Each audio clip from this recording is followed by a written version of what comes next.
Welcome to the Coastal Alabama Prep Football Report on AL.com. We've reached week 3 of the playoffs. One game in Baldwin County this week, one in Mobile. Let's start in Baldwin in 7A. The surprise Foley Lions really played well last week against Fairhope. Now Prattville comes to town. Yeah, they beat Fairhope 34-7, kind of a revenge game. They lost the game earlier this year at Fairhope. Really played well. I was at that game. The big bruising running back Isaiah Lewis ran well, about 170. Tyler, and when he does that so much opens the play action pass for Tyler Cameron, who just had open receivers. He only threw it 9 times, Randy, but hit 6 of them, 3 of them for touchdowns. Just looked really good. Jalen Henry, the South Carolina commit on defense. They're playing well. Prattville on the road for the 3rd straight time. The 2nd time they'll come to Coastal Alabama, as we know they beat Baker a couple weeks ago in a game that has been talked about a good bit since then. Should be a great game over at Ivan Jones Stadium. Nobody would have anticipated a rematch of BC Reign St. Paul in the playoffs, but here we are in the 3rd round, and they play this week at St. Paul's.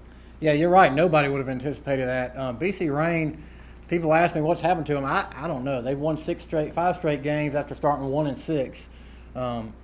Went to Demopolis in the 1st round and won that game, and you think, okay, well, they won it on a last-second pass. That happens. And then they just hang 50 on Charles Henderson last week at Ladd. So whatever they're doing, Tell Stone is doing a great job at BC Reign. He gets number 1 St. Paul's again. They lost by 29 at Tremere Park earlier this year. That was real early in September, so maybe a lot's changed, but St. Paul's is still St. Paul's. They've been killing everybody. Be a tough matchup for BC Reign. 2 dominant 6A Coastal Alabama teams all year, still alive, but going on the road, Saraland and Spanish Fort. What do you think of their chances? Well, really like Spanish Fort's chances. They get McAdoy, which Blunt had beat really the last week or so. Saraland may have a tough game. They won a big game at Opelika. Hillcrest Tuscaloosa has been really impressive. They scored 56 against Daphne in round 1. So I think they got a good chance. I'd really like to see that Saraland Spanish Fort semifinal match. Who wouldn't like to see that around here? And I think we got a good chance to get there, but I don't think either of these games will be easy. And our final team in 4A, UMS Wright, making another march toward the final.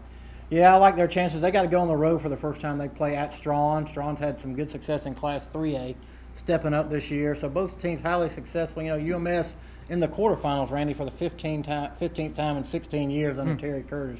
Just amazing. I think they win this game, and then it'll be very interesting to see if they get a home game with Leeds next week in the state semifinals. That'd be huge. Some great games this week. One in Baldwin, one in Mobile, then teams taken to the road. We'll talk next week about round 4.